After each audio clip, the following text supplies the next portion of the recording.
Este episodio está patrocinado por Graphisoft Latinoamérica. Si yo le diera un minuto para presentarse con la audiencia que nos está escuchando en estos momentos, ¿de qué forma lo haría? A ver, bueno, mi nombre es Patricio Zapata, soy arquitecto. Por el acento seguramente notan que soy de Chile. Me titulé por ahí por el año 2001. De hecho, el otro día encontré mi título que lo tenía guardado. Abril del 2001 dice, pero en realidad mi examen de título lo di en enero. He tenido la suerte, diría yo, de trabajar como arquitecto en proyectos por casi 10 o 15 años prácticamente. También durante ese periodo he tenido la suerte de ser profesor en universidades, en distintas universidades. Me gustaba hacer muchas clases en pregrado, pero en algún momento de la vida las tuve que dejar. Y solamente ahora hago clases de diplomado, de magíster, cosas por el estilo. Y también creo que he tenido la suerte de que me tocó trabajar en algún momento en el área de ingeniería. Antes de empezar en Graphisoft, que fue hace 5 años. Así que, bueno, es un poco mi experiencia como arquitecto, que en rigor me simpatiza bastante la manera en que un ingeniero hace las cosas. Así que sé que aquí es un podcast de ingeniero, pero lo digo de corazón. Suelo bromear en que en algún momento de mi vida quise ver el lado oscuro de la ingeniería.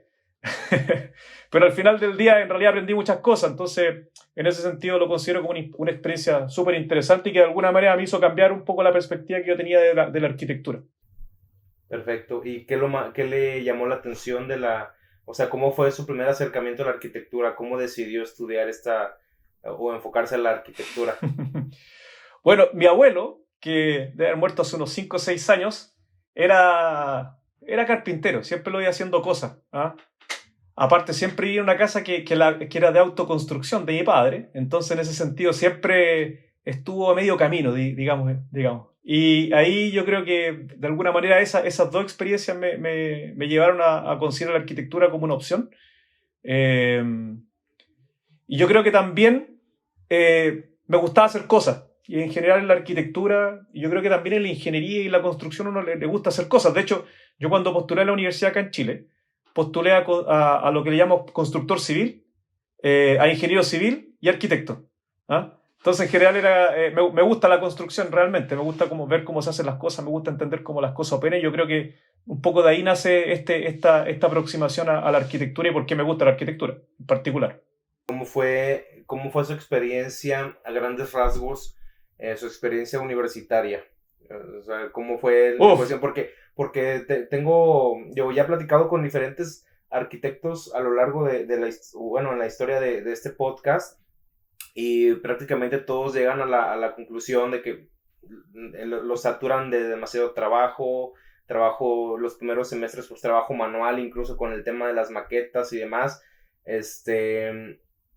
pues como para que vayan agarrando esa sensibilidad espacial, diría yo, con lo que están proponiendo, con sus diseños, y también les dan un poquito de contexto con la historia de la arquitectura. No sé qué otras materias vean, pero en general creo que si uno voltea a ver a la carrera de arquitectura, ve una carrera o un área, una disciplina bastante saturada de información. Incluso me atreveré a decir que con poco tiempo libre. ¿Cómo la describiría usted o cómo la pasó usted allá en Chile? Bueno, siempre la verdad es que cuando uno entra a estudiar cualquier carrera siempre tiene una idea muy vaga de lo que es la carrera. O sea, yo creo que siempre uno ve arquitecto portaplano, regla T. Mesa de dibujo, voy a dibujar.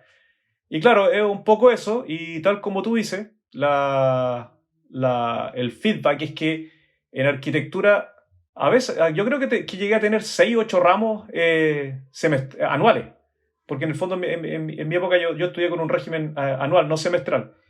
Eran 8 ramos y se hacía bastante pesado, había poco tiempo para vivir realmente. Yo creo que hasta tercer año yo trasnochaba para poder entregar las maquetas. Pero en realidad es una carrera que es bonita, o sea, una carrera que tiene que ver con la creación, tiene que ver con entender el espacio.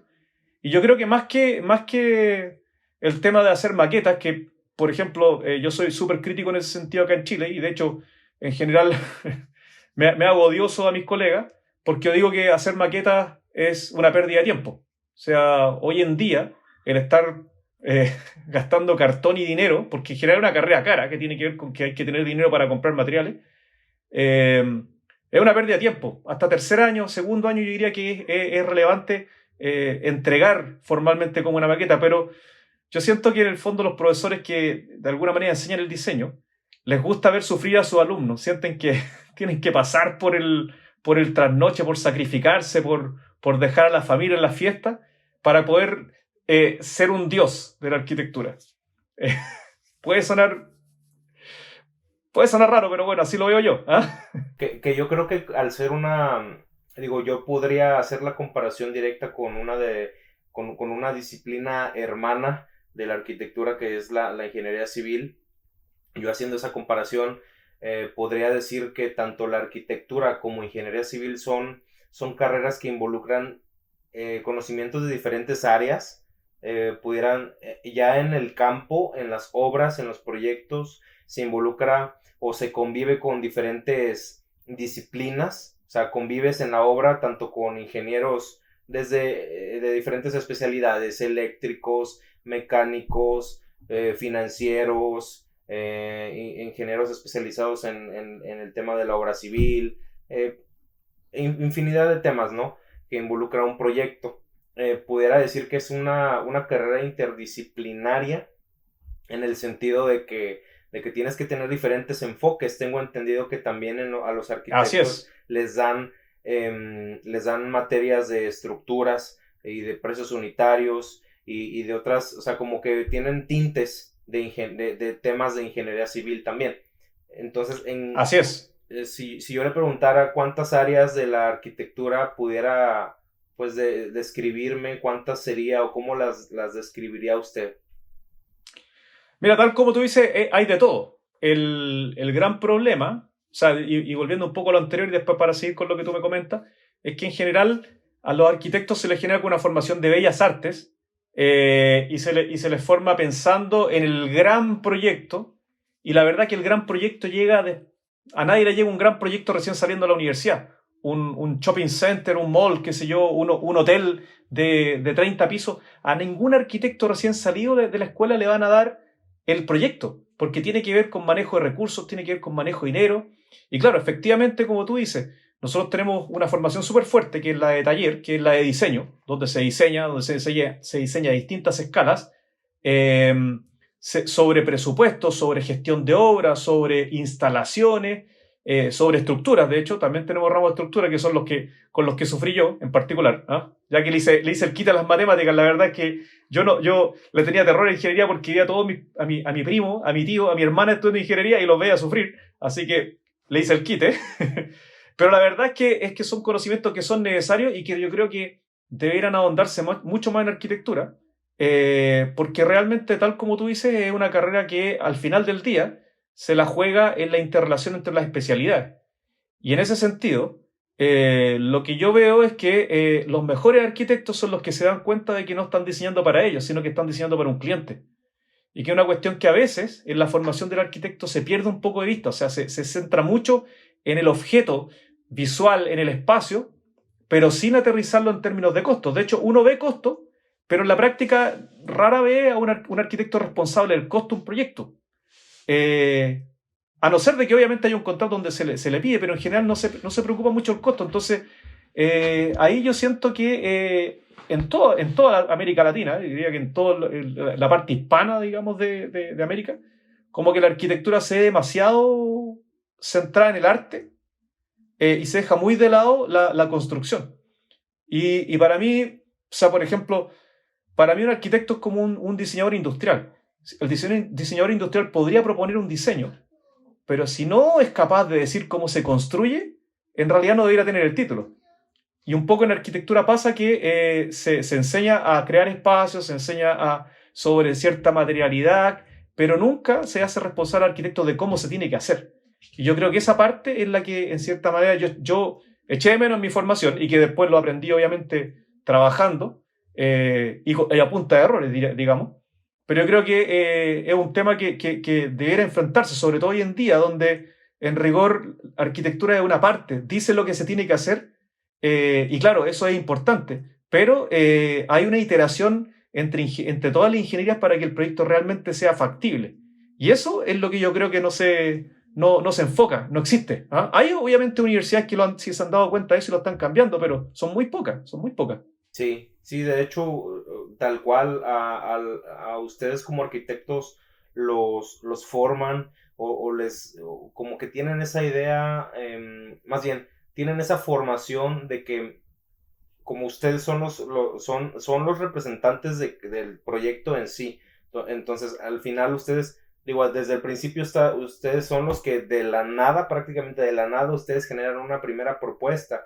Y me gusta pensar en la industria de la construcción como una disciplina también iterativa, porque se va construyendo a base de propuestas y contrapropuestas, como lo bien mencionaba el arquitecto.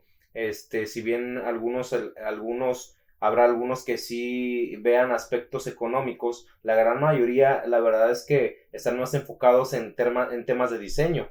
Y creo que la experiencia y los años los van curtiendo un poco y los van encaminando en generar propuestas a veces de repente más económicas, de acuerdo a las necesidades de cada cliente. A lo mejor y les toca a un cliente que no escatima en gastos, o a lo mejor sí. Les Eso es tener toca. mucha suerte. Sí, así es. Por ejemplo, ahorita yo estoy trabajando como administrador de un proyecto de un arquitecto muy reconocido, es mexicano. El arquitecto, de hecho aquí tengo el nombre, se me va la pronunciación de su apellido, se llama Mario Shetnan, y él diseñó un parque muy bonito en la Ciudad de México, y aquí en Nuevo León proyectó un parque urbano que digamos que conecta diferentes zonas de una colonia en donde es una colonia muy grande, pero ¿Ok? había como varios terrenos dispersos, y de alguna manera a través de su proyecto conectó estos proyectitos que al final de cuentas de manera global es un megaparque que puedes ¿Ok? caminarlo desde un extremo hacia otro. Entonces, Varios kilómetros, ¿no? sí, así es. Bueno, Qué lindo. son varias hectáreas. Tenemos un montón de estructuras, muros de contención, tenemos por ahí un lago artificial, varios puentes de Wow. estructura metálica, de formas caprichosas. Estaré pegando imágenes aquí en el episodio para los que nos están viendo en YouTube. Eso es interesante, ¿no? Sí, sí, sí. En general, si lo ve uno desde la planta, se ve muy, muy, muy bonito, pero incluso desde abajo, las áreas verdes, áreas jardinadas, todo eso se ve increíble. Y la cuestión de los costos es que nosotros, al menos desde el punto de vista de un administrador de obra, siempre mi día a día se basa en cuidar los costos del proyecto. Por En que, supuesto. en que, en que el arquitecto dijo que vamos a hacer esta modificación a cierta área del parque. Órale, pues Jonathan, tienes que checar cuánto cuesta, tienes que ver Uf. cuánto va a impactar económicamente a tu proyecto, porque puede que ya lo estén. Es que las cosas en la obra a veces. Se nos acaba el dinero a medio camino, ¿no? Exacto, exacto. Y eso es una de las cosas que más me ha gustado, que me ha tocado ver recientemente, el hecho de que al final del día terminas trabajando con un buen de personas, no es solamente el proyecto de una Es persona, cierto. a pesar de que hay una persona que lo diseñó o que lo encabeza, pues, para poder hacerlo realidad tienes que ver un montón de cosas, ¿no? Así Este, es como, cierto. como, y es algo que también nos van inculcando en la universidad, a trabajar en equipo. ¿Cómo le fue con esas experiencias de trabajar en equipo en la universidad? Ay, bueno, como te decía, yo creo que, bueno, yo entré a la universidad el año 94, si mal no recuerdo. Y en general el trabajo en equipo no era algo. Sí, bien hice unos trabajos con compañeros, pero en realidad nunca había la interdisciplina, que yo creo que, al menos acá en Chile, yo sé de algunas universidades que han tratado a nivel de escuelas, digamos, escuelas de construcción, escuelas de arquitectura, escuelas de ingeniería, de producir algún grado de integración. Pero siempre es un tema complejo porque desafortunadamente los mismos silos que nosotros vemos en la industria de la construcción, donde cada uno se preocupa de su metro cuadrado, existe también en las universidades.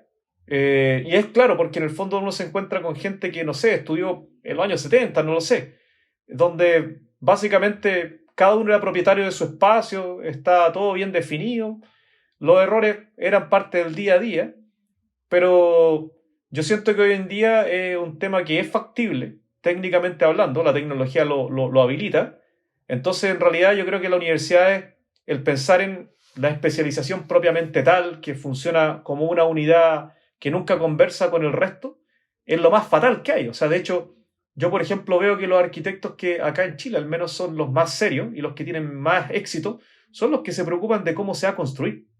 Que de hecho hay una oficina acá que es bien importante y que ya llevamos prácticamente 2 años, tal vez, trabajando con ellos en el día a día, como básicamente como consultora de ese, otras veces simplemente para conversar de la vida.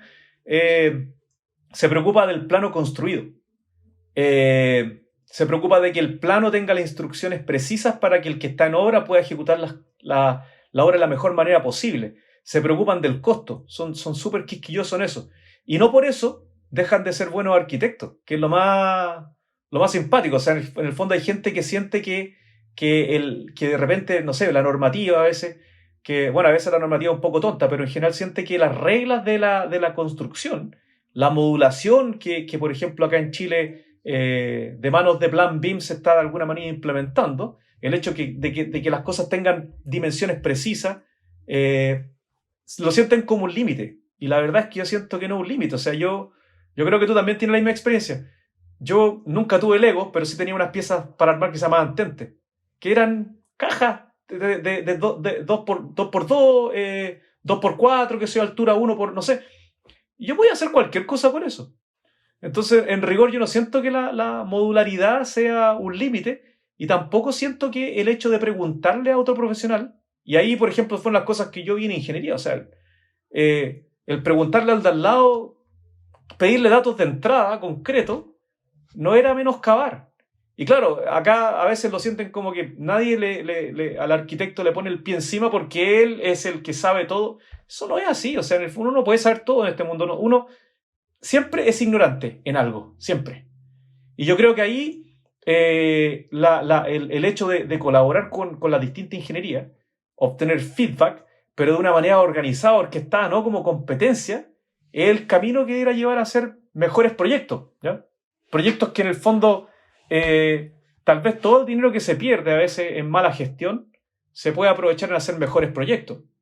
Y yo creo que hace falta colaboración y hace falta que en las universidades se hagan estos ejercicios donde realmente se integren distintas disciplinas, se obtengan visiones de distintas disciplinas, porque uno no puede saber todo, uno no puede estar en todos lados, uno no puede ver todas las cosas de tan cerca y de tan lejos. En general, la arquitectura, el arquitecto nos forma con la capacidad de ver las cosas en detalle y también de lejos, pero no podemos saber todo. O sea, no podemos saber, nosotros podemos poner, no sé, un moldaje de, no sé, 2,42 metros, por decir algo. Pero resulta que el 2 centímetros más, 2 centímetros menos para llegar a un módulo específico no le hace daño a nadie y ahorra una cantidad de dinero enorme. Y yo creo que eso lo sabe la gente que está en obra, y al de obra no se le pregunta, y es lo más divertido. Si, al de obra se le entrega el problema y él tendrá que resolver. Y eso es un error, ¿ah? A todas luces. Sí, sí, sí, sí, sí. Sí, pues en ese proyecto nos tocó de diferentes, digo, un sinfín de cuestiones que si me las me pusiera a contarlas, yo creo que nos acabaríamos 2 horas, 3 horas, ¿no? Pero por ejemplo... Días. Sí, sí, sí, sí, sí, sí.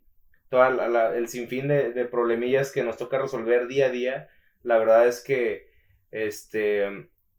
fíjese que cada vez que termino un proyecto, inicio otro, siento como que el conocimiento o la adquisición de experiencia ha sido exponencial, porque en el siguiente proyecto ya estoy aplicando conocimientos o cosas que aprendí en el anterior, ¿no?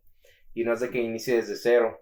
Entonces da pauta a que te vayas arriesgando a tomar decisiones más fuertes o contemplar otras. Y pues bueno, vas así avanzando poco a poco. Es la famosa experiencia de la que todos hablan en la universidad, pero que a veces no llegas a entender.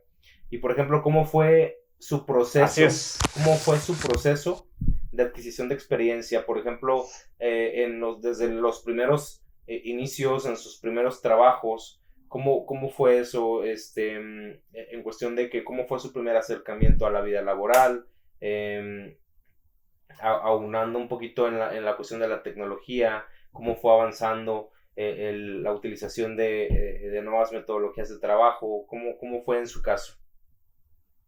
A ver, mira, yo cuando partí en la escuela, nuestra escuela es una escuela que anterior es la Universidad de Santiago. La Universidad de Santiago se llamaba la Universidad Técnica del Estado. ¿Ah? Así se llamaba en la época del régimen militar. ¿Ah? Después se cambió a Universidad de Santiago. Y era una universidad donde yo creo que tuvo un par de profesores que tuvieron la visión para incorporar tecnologías tempranamente. No, obviamente uno lo ve hacia atrás, uno no se da cuenta de esas cosas, pero ahora que lo veo hacia atrás, tampoco había un plan, la verdad. Pero, por ejemplo, yo en segundo año de arquitectura estábamos aprendiendo AutoCAD y aprendimos a usar AutoCAD en 3D. O sea, por ejemplo, yo tejí edificios. Tejí, no, en el fondo no estoy bromeando. O sea, la gente hoy día que hace clic-clac en ArchiCAD y hace un muro y clac pone una puerta o en Revit, en realidad dicen, y yo tuve que tejer eso con polígonos. ¿Ah? Construir alambre y después tejer con polígonos. Y de eso sacar planos, que, o sea, fue otra cosa. Entonces, eso en segundo año, tuve esa experiencia, y yo creo que ya en segundo año, en el segundo semestre, ya estaba trabajando ¿cómo se llama esto? Con un proyectista eléctrico. Estaba haciendo planos para un proyectista eléctrico. Que yo creo que fue segundo año, tercer año, siempre trabajé con él. O sea, en el fondo siempre tenía que, obviamente, trabajar en la universidad con los proyectos míos y tenía que trabajar con este personaje, que era, no sé, tal vez 2 meses, 3 meses al año separado, pero en general era como siempre estaba trabajando con él. Después, en cuarto año, tuve la suerte de empezar a trabajar ya con un arquitecto. Y un arquitecto que proyectaba en general vivienda. Entonces, yo diría que con ello aprendí a hacer planos, digamos. Y aprendí también a entender que el AutoCAD era una herramienta que me ayudaba a ser más eficiente. O sea, yo creo que alguna vez dibujé un plano de instalaciones con Rapidograph. El resto del tiempo siempre utilicé AutoCAD para todo, ¿ya?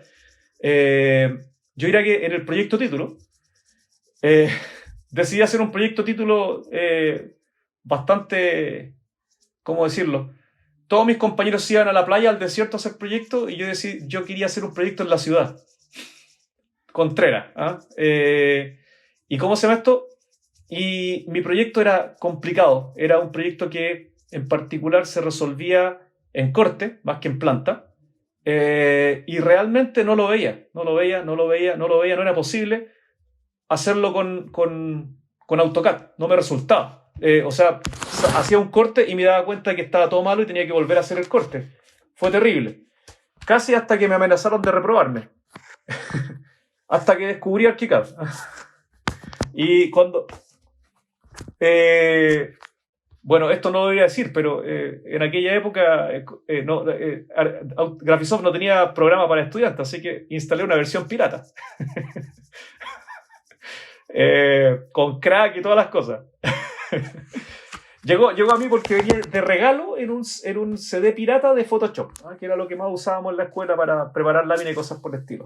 Entonces lo instalé, y me acuerdo que una noche que estaba aburrido, lo instalé, lo probé, hice un par de cosas, hice un corte y dije, no, AutoCAD, chao AutoCAD. Y al día siguiente empecé a trabajar en ArchiCAD. Y que hacía los cortes solo. O sea, en el fondo las elevaciones salían solo, los cortes salían solo. Entonces dije, aquí me voy a ahorrar la mitad de la vida. Y lo empecé a usar solo. Y estoy hablando cuando no había internet. O sea, olvídense el 2000. Con ArchiCAD 6.6, ArchiCAD 6.5 por ahí. Imagínate. No, es toda una vida. Y la verdad es que me di cuenta de que se podían hacer las cosas de otra manera, y en general a mí me da risa porque hay mucha gente que se da 1000 vueltas para incorporar tecnología. Yo sé que hay empresas de por medio, sé que es difícil, que hay gente y todo el cuento, pero a mí me da mucha risa que en el fondo los estudiantes de arquitectura de un día para otro. Yo me pasé de un día para otro, de un día a otro dejé AutoCAD. O sea, ni siquiera me preocupé de si podía pasar los DWG que tenía de base a ArchiCAD. Me di cabezazos, me di trompada y entregué mi proyecto título. Hecho en ArchiCAD completamente, con animaciones, videos, las plantas. De hecho, la maqueta la hice imprimiendo los trozos que necesitaba y los recortaba encima. Entonces, en el fondo, mi maqueta se ensambló. Todo ensamblado. O sea, como ir a fabricación digital, dirían el que será el 8D, 9D, no tengo idea. ¿Ah? Ya a esta altura del partido, eso me río de esas cosas porque en realidad como que inventan cosas para vender, pero al final del día es un tema de voluntad. Y yo lo hice y me funcionó y de ahí básicamente me enamoré de la tecnología porque en realidad son herramientas que permiten hacer las cosas de mejor manera. Y la verdad es que en mi escuela, mi profesor era un personaje bastante conservador. La verdad es que nunca le preocupó si estaba trabajando en 2D o en 3D, le daba lo mismo. El tipo veía el proyecto y gozaba con el proyecto. Y claro, ahora cuando de repente yo escucho también esos rumores que se escuchan, que dicen que en España se prohibió el CAD porque limitaba... Por favor, ¿de qué me estaba hablando? O sea, yo en algún momento me tocó trabajar con ingenieros civiles que proyectaban caminos, qué sé yo, en este caso pilas de lixiviación, y yo veía Civil 3D y decía, esto es una maravilla, o sea, como uno tiene una línea y sale la guitarra y el camino, es una maravilla, o sea, el inroads también, son maravillosas estas cuestiones, o sea, me ayudan a hacer mejor mi trabajo, no me limitan.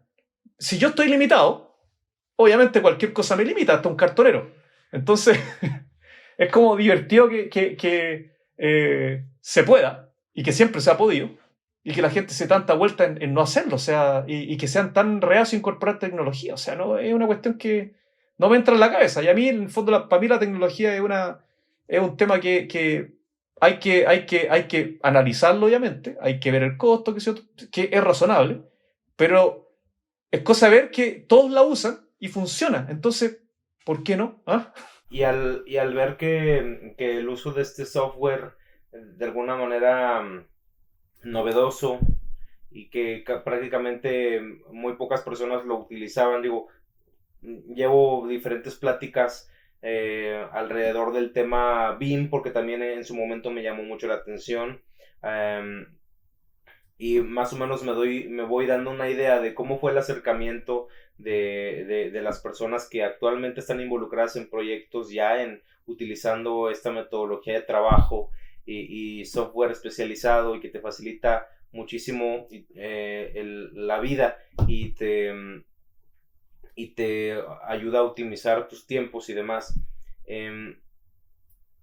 Después de haber encontrado este software y de haber actualizado su manera de trabajar, ¿qué tipo de proyectos comenzó a diseñar o cuál fue su siguiente paso en cuestión laboral? ¿Qué tipo de proyectos trabajaba en sus trabajos? Digo, le fue difícil el incorporar el ArchiCAD en las empresas o en los despachos donde haya trabajado, o ya los incorporaban. También veo que tiene experiencia en el ámbito de diseño de minas, algo así.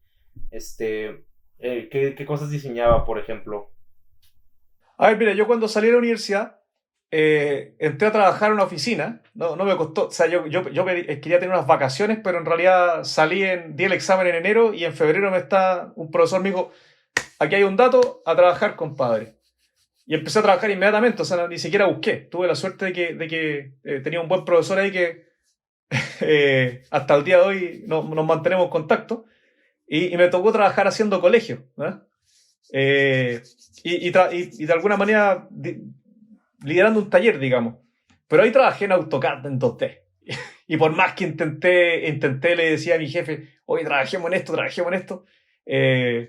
Yo creo que todo fue muy rápido, entonces en general ahí no hubo muchas oportunidades de introducir mejoras más allá de las que en el propio AutoCAD uno ya de alguna manera venía usando, ¿ya? En ese sentido siempre a mí me ha gustado, para mí AutoCAD es una herramienta que es súper potente, pero en general como la gente lo tiene pirata, y no les cuesta, no ven el valor que tiene. Es una herramienta súper potente y de hecho es una cuestión que siempre la he pensado. Hay que saber usarlo, uno le puede sacar el jugo bastante y puede ser muy eficiente con AutoCAD, pero en general la XREF se considera un uso avanzado en AutoCAD, entonces es una cosa muy rara. Después tuve la suerte de trabajar en una oficina, que fue la única vez que enviaba un currículum y que me eligieron del currículum, en una oficina que usaba ArchiCAD. Entonces, ahí nos tocó trabajar con proyectos enormes, o sea, edificios consistoriales, qué sé yo, consultorios, proyectos más o menos grandes. Y ahí, básicamente, cada uno se hacía cargo de un proyecto. Creo que el primer proyecto que me pusieron a mí a cargo era una biblioteca en Coyhaique, en el sur de Chile. Ahí, bueno, nombro a mi ex jefe Pablo Bañados, que en rigor yo diría que de alguna manera él es un tipo que en su momento era visionario, ¿cierto? Por el uso de este tipo de tecnología, a pesar de que era un usuario experto en AutoCAD, o sea, programaba en Lisp, para que te haga una idea, pero usábamos ArchiCAD. Y me acuerdo que la primera vez que le planteé a él, le dije, oye, mira, en el manual dice que se puede trabajar colaborativamente con Teamwork. Uno comparte un archivo en la red y todos se conectan a ese proyecto red. Estoy hablando del 2003 probablemente, ArchiCAD 7 tal vez. Y me dijo, y le dije, ¿podemos probarlo? Probémoslo. Y en una noche, después de tener el layout de una planta dibujada en 2D, en una noche armamos un proyecto con 3 personas.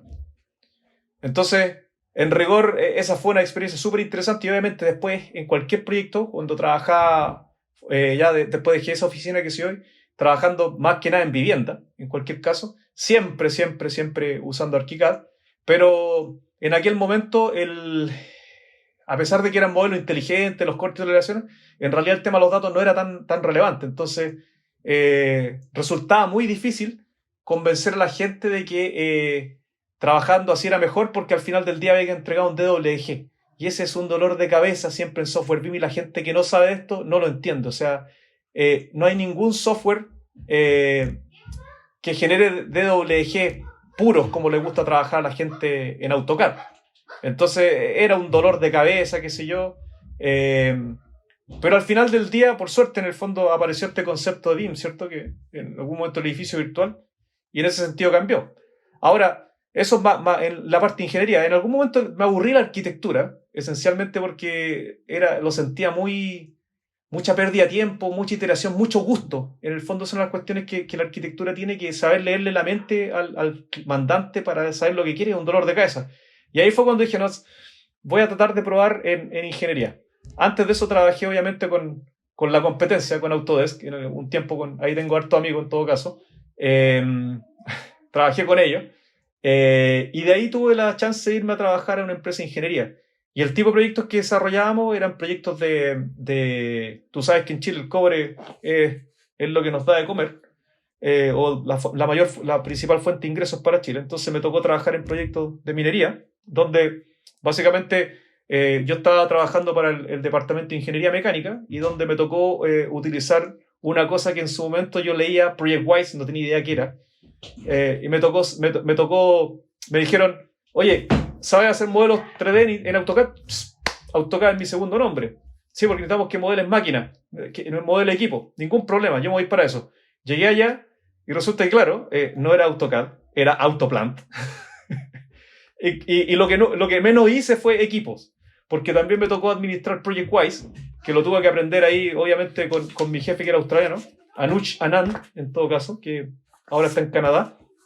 Me entrenó para empezar a usar ProjectWise, un sistema de administración de documentos.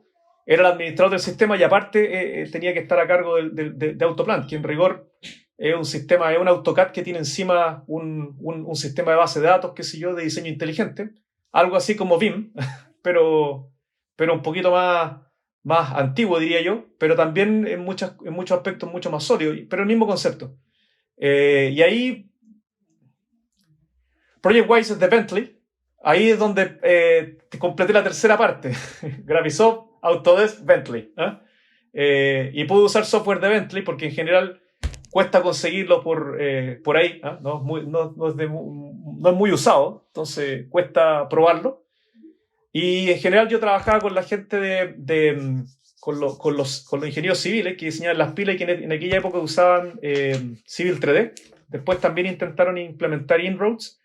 Eh, y fue bien, que sea hasta cierto punto, pero trabajamos con esas dos plataformas.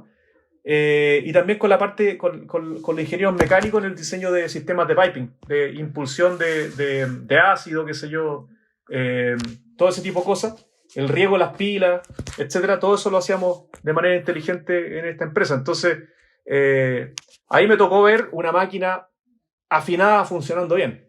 Y a pesar de que una empresa que podía optar por cualquier sistema tenía muchas herramientas, no utilizaba solamente AutoCAD, en aquel momento que era AutoCAD 2012 2010, no recuerdo bien.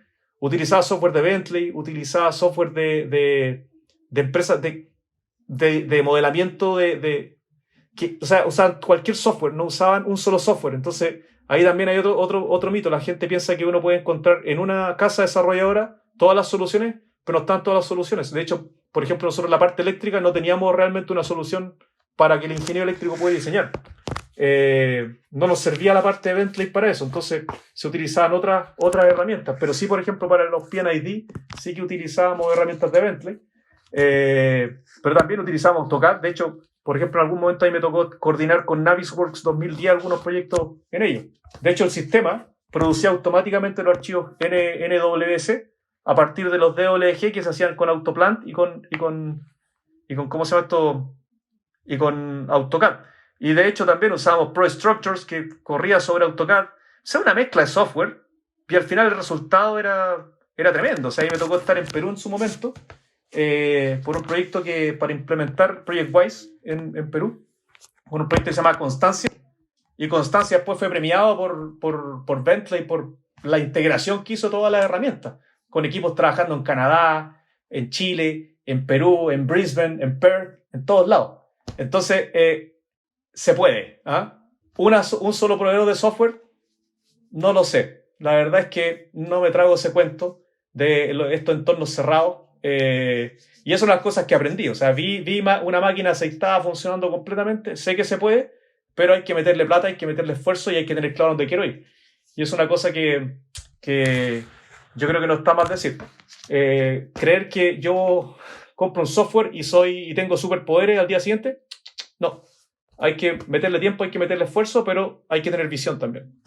Dentro de toda la trayectoria que tiene utilizando este tipo pues de software, el estar envuelto en variedad de programas para llegar a diferentes fines, y también en el área de la ingeniería, en cuestión de minas y el tratar de empaparse en otros, en aprender, en actualizarse, sobre todo en entornos con extranjeros. Yo creo que ha de haber sido muy fructífero o ¿cuál es la palabra? O sea, que lo llenó bastante de conocimientos de diferentes lugares, incluso cultura, en el ámbito profesional y personal, ¿no? Y Por supuesto. ¿cuál diría usted que ha sido, porque todos tenemos una o varias anécdotas o situaciones que tengan que ver con algún proyecto que nos dejan marcados de por vida, o que ya sea una conversación con una persona, alguna situación que se haya presentado en la obra, o en la planeación de algún proyecto, algún incidente, no lo sé, alguna anécdota que usted recuerde que haya marcado de un antes y un después en la vida del arquitecto Patricio. O sea, mira, para mí el trabajar ahí fue un mind changing, ¿no? O sea, en el fondo ahí cambié mi manera de pensar en un montón de cosas. O sea, por ejemplo, en general lo que yo te decía es que yo sentía que la arquitectura era muy improductiva. O sea, en el fondo era desordenada, era caótica, siempre trabajando a última hora. Y yo creo que el hecho de tener que trabajar en esta empresa y ver que en ingeniería las funciones se separan. O sea, en general yo venía acostumbrado al arquitecto a hacer todo. Allá me acuerdo que en algún momento me tocó coincidir con un australiano que era un diseñador de Piping Senior, que vino a Australia a entrenar a la gente que estaba trabajando en Perú, ¿ya? Entonces me acuerdo que esta persona les venía a enseñar cómo funcionaba el autoplan, ¿ya? Yo iba por Project Wise, él iba por autoplan. Entonces me acuerdo que él mostró cómo funcionaba, qué sé yo. Por ejemplo, una cuestión que yo creo que es súper relevante y que siempre la tomo la tengo presente, es que en Autoplant una válvula es representada por dos triángulos superpuestos, dos triángulos así, encontrados. Y uno lo ve y dice, pero una válvula de esos son dos conos invertidos. Pero ¿cuál es el punto? Es que ese cono invertido tiene toda la información necesaria para que se construya y se monte. La distancia que hay entre la válvula, la cantidad, la serie de pernos, todo. Los accesorios, los flanges, los gaskets, toda esa información son datos. Son datos. No es necesario tener la válvula tal cual es en la realidad, porque una válvula en la realidad es muy distinta. Entonces, primer punto, en general no es necesario tener el modelo tal cual, que es una obsesión de repente de los arquitectos y a veces también de los ingenieros de que la cosa se vea tal cual en 3D. Es una primera experiencia. La otra cosa y que en el fondo BIM de alguna manera ha puesto en tela de juicio, o sea, cuando la gente dice, ¿qué LOD queremos? ¿LOD 500? Y empiezan a hablar del LOD. Dijo, el LOD no es importante, es la información del modelo. Es dónde está la boquilla, el diámetro de la boquilla, nada más, pero ¿para qué quiere el objeto tal cual que diga incluso carrier? Es absurdo.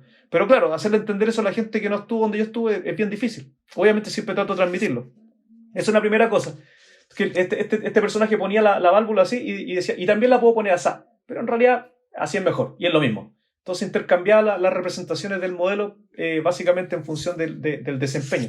Y la otra cosa es que cuando terminó este entrenamiento, yo le dije a este personaje, ya me voy a acordar del nombre, dije, oye, ya, ok, ya estamos listos con el tema de producir el modelo. Ya, ahora, ¿quién y cómo se hacen los planos? Y me dice, no, es que los planos no los hago yo. ¿Pero cómo? O sea, tienes que hacer... ¿Pero sabes hacer planos? No, que no sé hacer planos. Yo diseño, güey. Yo diseño. ¿Y quién hace los planos? No, un personaje que va más abajo que yo en la jerarquía de la empresa y que en el fondo sabe documentar y él pone las cuotas y todas esas cosas. Entonces, eso frente a la producción lineal que de repente uno se encuentra en esto, donde el arquitecto tiene que ir a la municipalidad, tiene que ir a medir el terreno, tiene que ir a elegir el material, tiene que ir ¿Ah? Porque en rigor los australianos tenían súper claro de que la hora hombre de ese personaje era mucho más valiosa para efectos de diseño que para efectos de estar haciendo planitos. Y es una cuestión que en ingeniería la tienen súper claro. O sea, de hecho me acuerdo que yo de repente discutía con mi jefe y le decía, oye, ¿por qué no hacemos todos los proyectos en 3D? Me decía, pero a ver, espérate, para un proyecto de feasibility no se necesita hacerlo en 3D. Hay que tener la distancia, hay que buscar el dato nomás y tenemos el dato y entregamos un plano con eso y se acabó. No hay para qué hacer 3D. Otra cosa. Entonces, en rigor ahí básicamente está ese tema que la ingeniería tiene como de decir, pero aquí vamos y partamos de lo que necesitamos al final para ver cómo hacemos las cosas hacia atrás. Esa visión es básicamente porque, claro, no, o sea, el ingeniero parte de lo que tiene que hacer hacia atrás. Obviamente hay ingenieros buenos e ingenieros malos, y hay arquitectos buenos y arquitectos malos. Pero en la práctica, me acuerdo que ahí también, en general, en la escuela de arquitectura dicen que todos los ingenieros son iguales. Que el ingeniero es cuadrado. Eso es lo que nos dicen. Pero hay distintos tipos de ingenieros también. Los civiles son distintos a los eléctricos son distintos a los mecánicos, qué sé yo. Siento que con los mecánicos hay más empatía desde el punto de vista de la arquitectura, porque básicamente también tiene que, no sé, son más parecidos al arquitecto. El eléctrico es distinto, ¿cierto? Es mucho más abstracto. Pero en realidad yo tengo amigos ingenieros hasta el día de hoy con los que trabajé ahí. Y yo creo que la arquitectura aprendería bastante escuchando a cómo los ingenieros operan. Y los ingenieros también, si nos escuchan un poquito de vez en cuando, porque de repente los arquitectos decimos cosas sensatas, también las cosas serían mucho mejor. O sea, de hecho, yo creo que todo este tema de interoperabilidad que de alguna manera nosotros acá en Chile hemos empujado un montón, uno encuentra un ingeniero que está dispuesto a escuchar y las cosas fluyen. Todo anda de maravilla. Nadie se complica por hacer experimentos, qué sé yo. Es un tema de curiosidad, no, nada más. Y hay ingenieros curiosos, arquitectos curiosos, y hay otros que no, nomás. Es así de sencillo. Pero eso yo creo que es una de las cosas que cambió mi manera de pensar bastante. Aparte de ver esta máquina aceitada que... O sea, yo de la oficina de Chile a la oficina de Perú, los mismos equipos, la misma configuración, los perfiles de usuarios, el perfil que tenía acá era el perfil de allá. Por ejemplo, el tema de que nuestros sistemas estaban congelados, nada se actualizaba de un día para otro, nadie podía actualizar su computador porque eso podía afectar los sistemas. Ese nivel de seriedad, yo diría que cambió bastante mi manera de pensar. Por ejemplo, hasta ese momento, por ejemplo, de repente yo de vez en cuando usaba un software pirata, ya no uso software pirata, porque en el fondo no sé los riesgos que puedo tener. No, obviamente teniendo software educacional no puedo usar software educacional y siempre tuve la suerte de usar software legal por la universidad. Pero ahora no instalaría nada, no instalo nada pirata porque no sé si va a funcionar, no sé si algo falla, va a ser algo que me va a producir un error irrecuperable, hora hombres perdidas.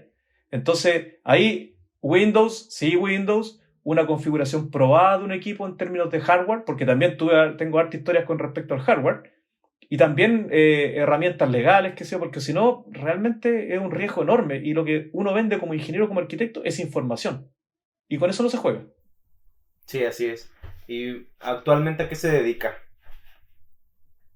A ver, actualmente en Graphisoft, por ahí por el 2018, partimos acá en Chile una iniciativa que le llamamos Professional Services, ¿eh? Servicios profesionales. Le copié el nombre a Bentley, por si acaso. Que Bentley, cuando yo trabajaba con Bentley, tenía Bentley Professional Services y a mí me gustó el concepto.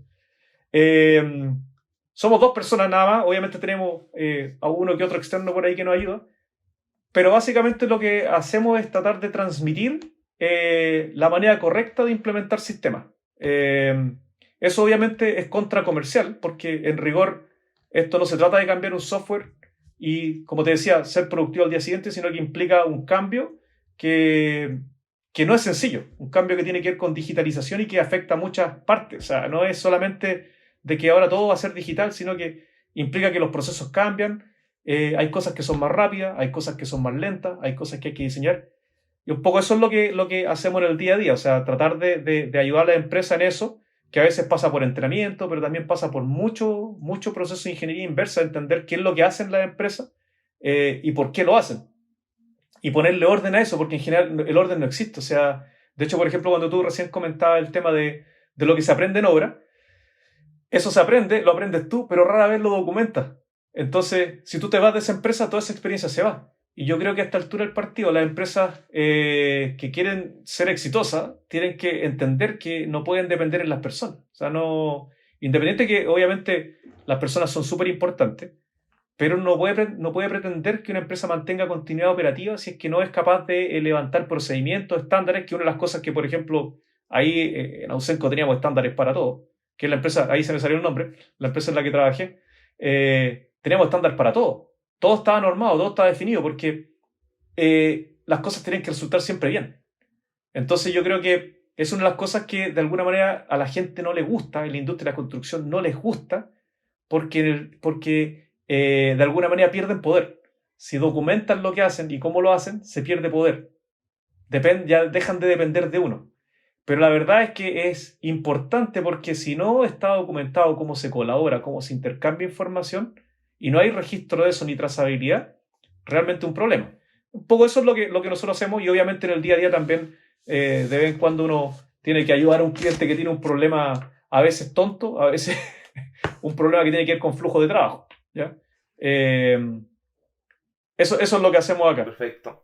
¿Y cuál es su opinión acerca hablábamos de digitalización en la industria de la construcción, pero más allá de la aplicación de nuevas tecnologías, ya de manera técnica, vamos a voltear un poquito más el tema a la cuestión de marketing y comunicación.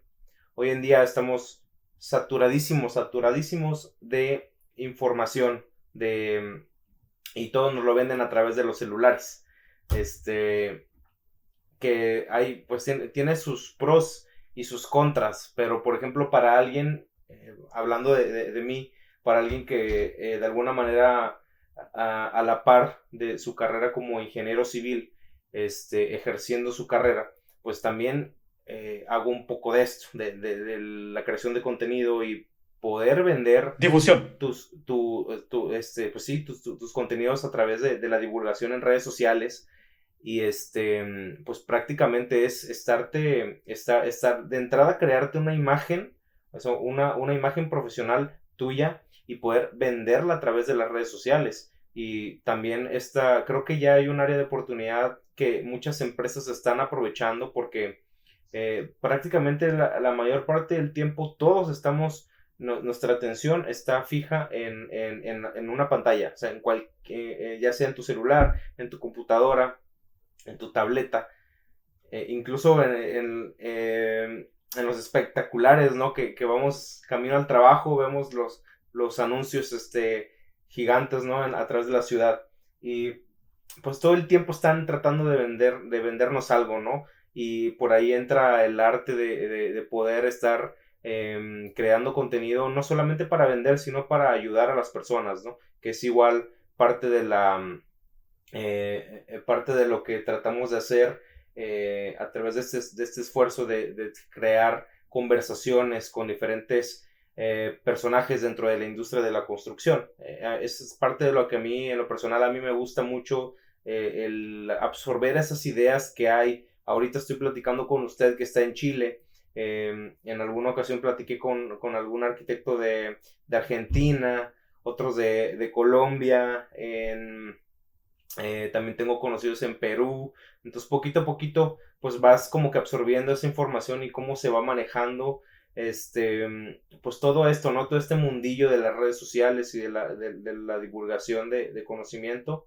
¿Cuál es su opinión al respecto? En el sentido de que pudiera ser ventajoso o pudiera ser una pérdida de tiempo para la cuestión de que algunas empresas quieran, o tanto empresas como a nivel persona, que quieran aprovechar estas plataformas para poder venderse profesionalmente, porque ya lejos de compartir imágenes de lo que nos vamos a comer hoy en Instagram, lejos de eso, pues compartir contenido de calidad. A ver, primero que nada, yo creo que lo que tú estás haciendo me parece súper valioso, porque en rigor justamente tiene que ver con eso, no tiene que ver con un trabajo que es un granito de arena, pero que realmente está entregando información de calidad, con una visión, ¿ya? Yo creo que eso es súper importante. El gran problema de hoy, yo encuentro, es que no todo se puede comunicar en 140 caracteres.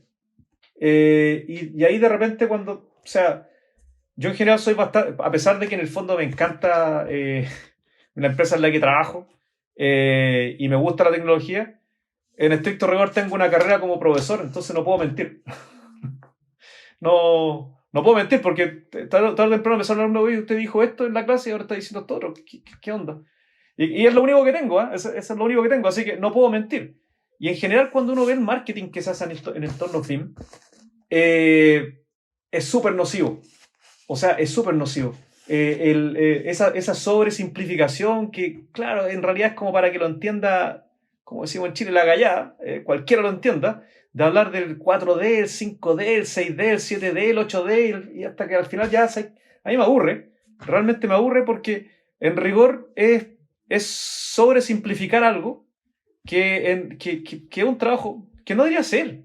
O sea, es mucho más complejo, no es tan sencillo. Pero claro, cuando uno quiere vender un producto, dice: "No, si esto es el 4D, el 5D, el 6D". O sea, no lo sé. O sea, por ejemplo, yo hasta el día de hoy, cuando me hablan de 4D y 5D, para mí es lo mismo. No entiendo la separación de 4D y 5D porque, o sea, en el día a día, el material que use implica un proceso que tiene que ver con tiempo. Y esa relación es súper dependiente y no necesariamente es que se pueda llevar un objeto, que el objeto transporte toda esa información. Requiere que haya un ser humano interpretando esa información. Entonces, de repente cuando uno ve estos videos donde sale todo construido y el cliente dice: "Ah, yo quiero eso", O sea, yo he visto cuestiones terribles acá en Chile, donde hay empresas que creen que en 3 meses pueden implementar el 6D. O sea, porque alguien de una empresa les vendió, les dijo, "Sí, con mi herramienta van a poder hacer 6D en 6 meses o en 3 meses". Y es un proceso que toma tiempo y que en el fondo es como para mí esto es como como contratar un gimnasio. O sea, yo puedo contratar el gimnasio más caro. La suite que me entrega sentadillas, abdominales, no sé qué sé yo, y me muestran estas personas musculosas que en 6 meses. No, no es así. O sea, en el fondo, de partida, la fisionomía o la fisiología de una empresa son distintas todas. Hay algunos que están bien aeróbicamente, pero tienen a lo mejor un poquito de sobrepeso. Hay a lo mejor algunos que están bien, como yo, por ejemplo, que me veo delgado, pero mi capacidad aeróbica está extremadamente reducida con la pandemia. Entonces, no se trata de decir, mira, 30 minutos de ejercicio todos los días te van a tener con así unos músculos. No, no, o sea, en el fondo requiere un análisis más sofisticado. Y tal como un roble se demora en crecer más que un pino, las cosas hechas a la rápida no funcionan. Es así de sencillo. Y las redes sociales, básicamente, como buscan la atención de las personas, rapidez, prometen cosas que no son. Todos los software son más o menos difíciles de usar, todos llegan a más o menos al mismo resultado, pero si no hay voluntad de cambio, nada funciona. Es así de sencillo. O sea, yo puedo tener una máquina que vale $5,000 para hacer ejercicio allá atrás, pero si no la uso, no voy a bajar de peso. No voy a estar en forma, no voy a ser más sano. Y claro, las empresas cuando ven todo el marketing que se hace a nivel de BIM, piensan que lo están estafando cuando no funcionó. Pero no, en el fondo uno tiene que ser capaz de ver los problemas que tiene como empresa, qué es lo que quiere resolver, tiene que entender que esto es un proceso que va a tomar tiempo porque involucra personas, procesos, qué sé yo. Y de ahí optar, voy a ir por esto, después por esto otro, después por esto otro. No puedo hacer todo al mismo tiempo porque requiere ajuste, son procesos iterativos. Obviamente, también uno puede decir, pero espérate, los americanos lo hacen inmediatamente. Y a mí me ha tocado hablar con gente de Estados Unidos que trabajaban para Graphisoft y decían, oye, pero ustedes están súper bien en BIM. Me decía, compadre, yo en el día a día tengo que luchar contra gente que usa AutoCAD. Eso es lo que veo yo en el día a día. Me decía un Sean Hughes, me acuerdo bien, que me decía eso. Entonces, lo que se ve allá no es realmente la realidad. Entonces, cuando uno piensa que porque el otro lo hizo, me va a funcionar, puede ser, sí, más probable que se pueda, pero no tan rápido porque a lo mejor otro invirtió más recursos, a lo mejor otro tiene gente más talentosa, no lo sé, o sea, pero en el fondo existe mucho bluff, siento yo, en las redes sociales, en términos de gente que es el que grita más fuerte, el que hace más ruido, es el que tiene más credibilidad. Y no necesariamente, o sea, por ejemplo, a mí me tocó en Chile mucha gente que me decía, y me han encarado, me han dicho, ¿por qué dices que IFC sirve si no sirve? Porque funciona. No, pero es que es bien sabido que se pierden datos. Me lo han dicho en distintos países, ya. Y claro, si yo exporto mal, se van a perder datos. Sí, es un hecho. Si no sé lo que estoy haciendo también, no va a resultar. Si llego y aprieto tecla y muevo perilla, y que en 3D Studio, por ejemplo, cuando me toca trabajar con 3D Studio, subir todos los sliders a máximo en luz, no va a producir un buen render. No, no es así de sencillo. Hay que entender lo que estoy haciendo. Me decían eso, y hoy en día tienen una medalla que dice que son IFC y defensores del Open BIM. Entonces al final como que hay mucho bluff, y también yo creo que hay mucha gente que tiene miedo de decir que no sabe. A mí en general cuando me dicen que soy experto, digo, no, yo no soy experto. O sea, sé más, sí, sé más que seguramente tú, eventualmente, es lo que a mí me toca, pero no sé más de lo que tú haces en el día a Y día. es porque ya lleva Entonces, 20 años de estar trabajando inmiscuido así, ¿no? O sea, utilizando ese tipo de herramientas, o sea, es claro, cuestión de tiempo también. pero uno sigue cometiendo errores y sigue aprendiendo. O sea, en el fondo uno aprende todo el tiempo de la gente. Pero cuando uno cree que sabe, y acá en el fondo, en el tema BIM, hay mucha gente que se quedó como experto y cree que no se puede bajar del pedestal y nunca dicen que no saben, y cuando tratan de construir sobre la mentira, cometen errores. O sea, y como yo digo, o sea, que aquí han habido expertos en Chile que dicen que no sirve IFC. Y yo en el día a día veo gente que intercambia IFC, veo empresas de ingeniería que se pasan IFC para allí, para allá, qué sé yo, y claro, a lo mejor no le sacan todo el provecho porque es un proceso que toma su tiempo, pero lo usan y funciona y lo hacen.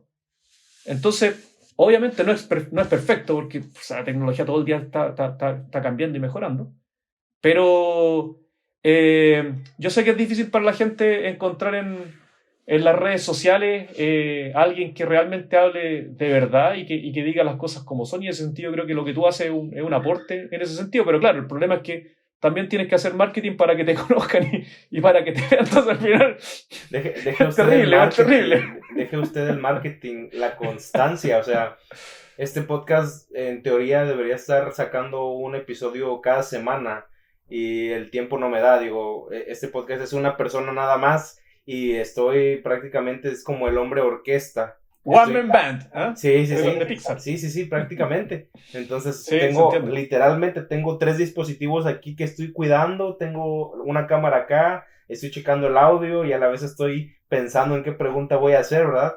Y luego después el tema de la postproducción y luego el publicar y demás. Digo, entiendo mucho, o sea, entiendo lo que, o sea, lo comprendo perfectamente, o sea, sí, mucho de lo que se vende en redes sociales, pues sí, muchas de las cosas sí están muy blofeadas, o sea, hay mucho bluff, pero yo creo que al final del día las personas también se dan cuenta de eso y se dan cuenta de quién realmente está aportando algo y quién nada más está gritando y ver quién grita más fuerte, ¿verdad? Pero, por ejemplo... Mira, hay una escena de la vida de Ryan, de Monty Python, que es muy divertida. Que sale Ryan, no sé si has visto la serie, si no, véela porque es muy divertida. Y hay profetas a la salida del templo de Jerusalén, si mal no recuerdo. Y un profeta dice, y vendrá un monstruo un dragón de 5 cabezas y atacará a los paganos. Que sigue avanzando y como que el profeta al lado escucha y dice, y vendrá un dragón de 100 cabezas y como que van mintiendo encima de lo que dice. Y yo siento que a veces pasa mucho eso y se juega mucho con la ignorancia de la gente. Bueno. Y claro, o sea, insisto, todos somos ignorantes en algo. Y claro, yo creo que los medios serios como el tuyo, yo creo que son un aporte a que la gente pueda informarse y tomar una decisión correcta en todo sentido. ¿Ah?